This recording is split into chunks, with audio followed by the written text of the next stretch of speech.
Good afternoon, I'm Stephanie, and today we are here with Dr. Tim Lackey, SSM Health Medical Group Pediatrician. Dr. Lackey has more than 20 years of experience seeing pediatric patients at our Sunset Hills Medical Group practice. Today we'll be discussing the flu and how to keep your family healthy during flu season. We'll take questions live throughout today's presentation, or you can ask your question in the comments area of this post. Dr. Lackey, thanks for joining us. Thank you. So tell us a little bit about the flu season. What are we seeing right now?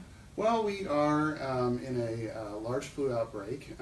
All of the states in the continental United States have active flu, including St. Louis, and there have been several reports that St. Louis is one of the places in the United States that has the worst flu outbreak.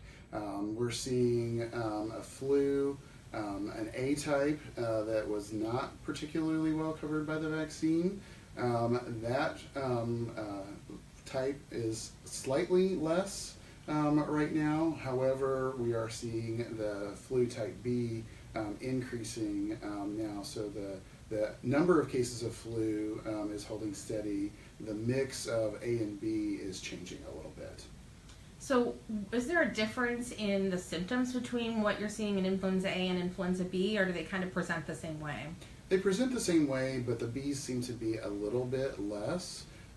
So we are seeing high fevers. However, just because you don't have a fever doesn't mean that you don't have the flu. It could be early. The biggest thing is people really complain, and the kids really complain about sore throat. So it can be a little bit different or difficult to distinguish between strep and flu.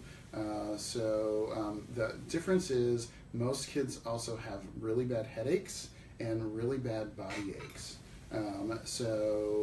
It's that high fever, body aches, headache, sore throat. Those are the typical things that we're seeing with the flu.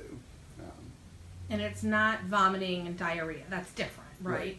So a lot of people use the flu generically, which is different than influenza. So when somebody says, I have the flu, a lot of times they mean, I've had vomiting or diarrhea, or I've had a little bit of fever and some body aches. It's rare for those cases to be influenza. If you have the headache, the fever, the body aches. However, some little kids, it's a little bit more likely for them to, unfortunately throw in vomiting and diarrhea with their influenza. But just vomiting and diarrhea alone is usually not influenza. When does mom and dad, when do they know, this is time I need to get my kid into the doctor? Once you see symptoms, should you make an appointment and come in, or is this something you can kind of wait out and see how bad it gets? It depends on how severe the symptoms are.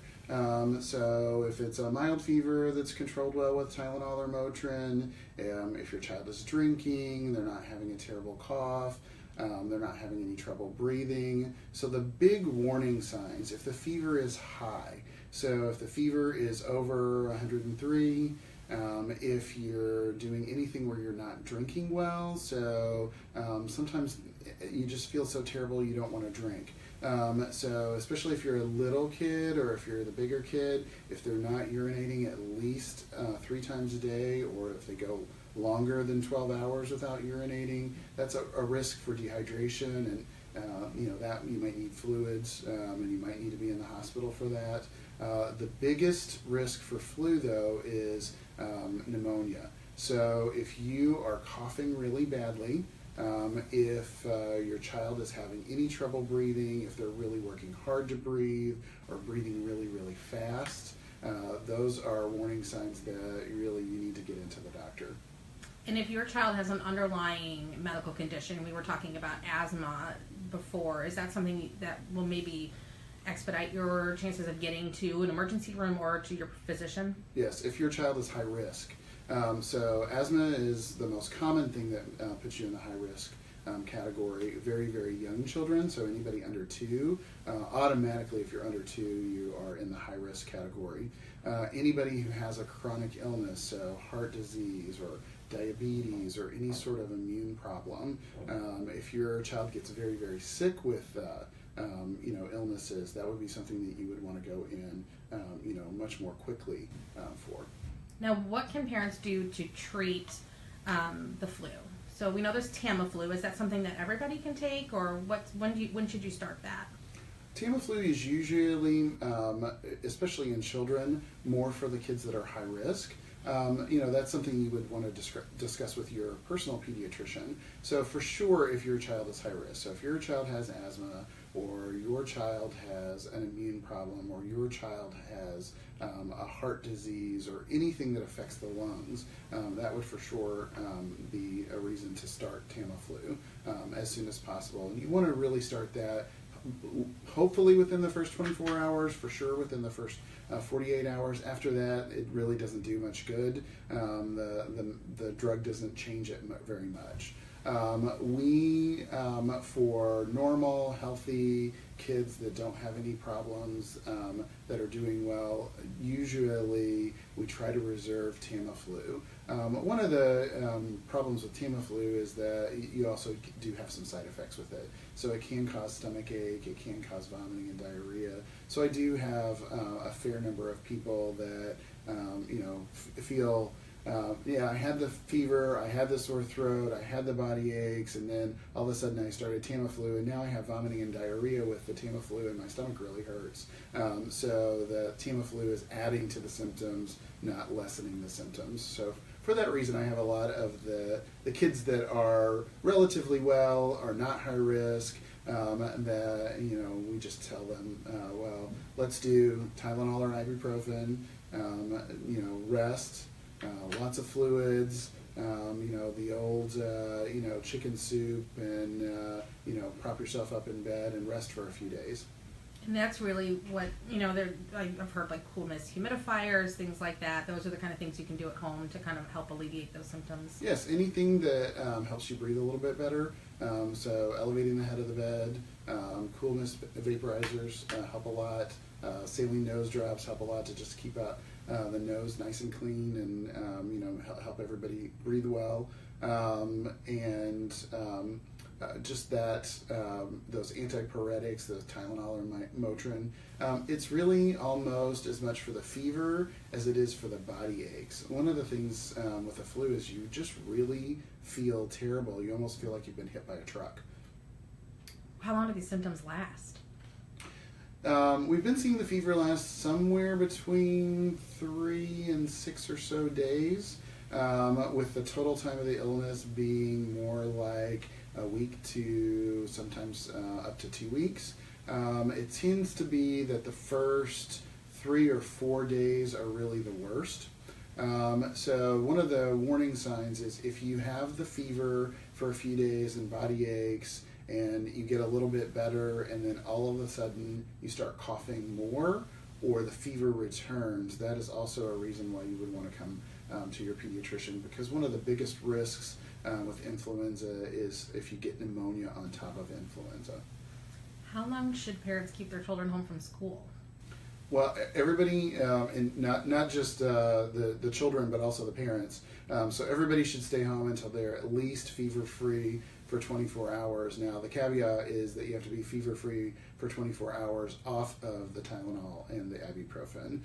That's really when you're most contagious. Now, how do you stop the spread of this? So say, like, my kids have this. How do I prevent my other child from getting it, or even myself from getting it? Lots and lots and lots of hand washing. So wash your hands. If you don't have availability of soap and water, hand sanitizer works great as well. Try to keep your kids separate. So if you have a kid that's coughing or having a high fever, try to keep them in a separate room if you possibly can. It's not too late to get an influenza vaccine. In a normal year, I would say, well, we're in late January, we probably have hit this flu season. However, this year it seems like we haven't peaked yet, and it does seem like the B strains are also increasing.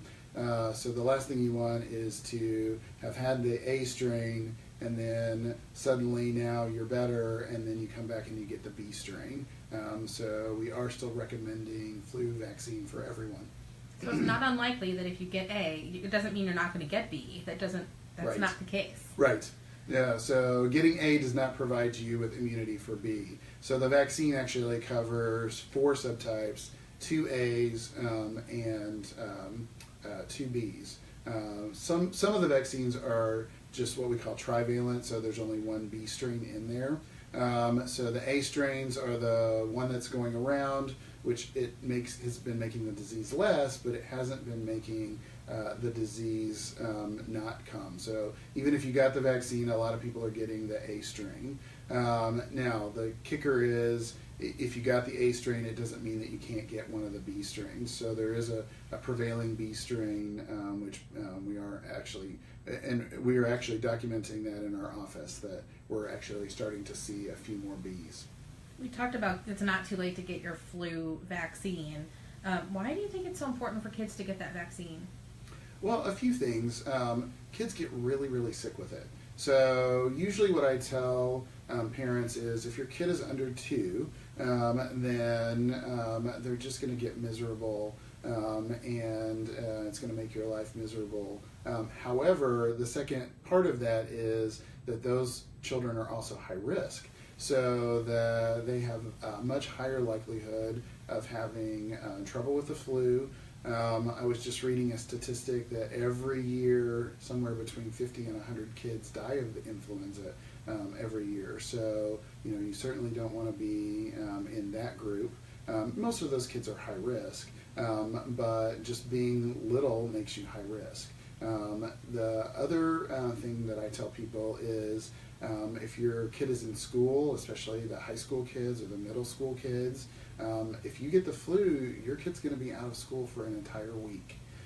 So even though those kids are not at high risk, they're miserable for a week, and they've also missed an entire week of school, which for most parents, that also means that one or both parents have also missed an entire week of work. So for those instances, you certainly don't want to be sick, but you also don't want to be out of school for a week, and nobody wants to be out of work for a week either. True or false, you can get the flu from the vaccine? You cannot get the flu from the vaccine. So the vaccine is a killed vaccine. Now, that doesn't mean that when you get the vaccine, you don't have a few little body aches. What you should think of that as, not that the vaccine is giving me the flu, but that's a sign that the vaccine is working. So if you get a little mild elevated temperature of 100 and you get a little body aches for a day, you can confidently say, okay, well, now the flu vaccine kicked in, and now I know that vaccine worked for me. What's the difference? So I guess a couple weeks ago, my kids both came down with a cold. So how did I know, and I guess I was kind of guessing, that it was a cold versus the flu? What's the difference? It's usually severity. And that first few hours or first few day, the symptoms can look the same. So you can get a little bit of fever, you can get a little bit of runny nose, you can get a little body aches just with a mild cold. The difference is the severity. Usually the fever is higher. So I've seen kids with the flu up to 105, and they just look like they're miserable. There's something when I walk into a room with a kid with influenza, and my medical assistant does the same thing. She goes, "Oh my gosh, that kid looks like they have the flu." They really have like kind of a droopy look, droopy eyes, and their symptoms are lots more severe. So you have higher fever, more body aches, headaches, more severe sore throat, that you really don't get with a cold. If you're stuffy nose, runny nose, you feel terrible, you're blowing your nose like crazy, that's probably just a cold. If you're all of those things, plus you have a terrible headache, you have a terrible sore throat, you're complaining that all of your muscles hurt, and you look like you've been hit by a truck, you probably have influenza. What advice, we hear about it probably every day, at least 2 or 3 times on the news. Everybody's talking about the flu. It's scary for parents to think, if my kids get sick, what happens? What do I do? What advice do you have for parents who, if their kids haven't gotten sick yet, what kind of advice do you have for them? Well, you look for the more severe symptoms. So everybody feels terrible with the flu. It's a moderate to severe virus. So the high fevers, but if you have a high fever, but it comes right down with Tylenol or ibuprofen. If you feel terrible, but you're also drinking well. If you have a little bit of cough, but you're not having any trouble breathing. Conversely, if you are coughing really hard, or you're breathing really fast, or you look like you're really having a hard time and you're working hard to breathe, that's something that you really need to pay attention to. Or if your child isn't drinking enough, so you're not seeing them go to the bathroom, so you think that maybe they might be getting dehydrated. So for little kids, we say 3 wet diapers in a 24-hour period, or no wet diaper in a 12-hour period. That's something that you probably need to come to the doctor for. For bigger kids, it can be a little bit tough to know because they're taking themselves to the bathroom themselves. But a lot of times those kids can also tell you, have you been to the bathroom lately? And you can watch how much they're drinking. So if you see a dry mouth, or you notice that they haven't been to the bathroom all day long, that's something that, maybe that child needs fluids. For sure, you want to look for those kids that are getting an overwhelming response to the flu. Sometimes our bodies just really, are fighting hard. So those kids are hard to wake up. They're running really, really high fevers, and they just sort of look like that, limp dish rag. Those kids for sure need to be seen, if not by their pediatrician, probably in like an emergency room, because those are the kids that are showing signs that now you're getting an overwhelming case of the flu. You had said the flu season really probably hasn't peaked yet. When does the flu season typically end? When do we feel like we're out of the woods?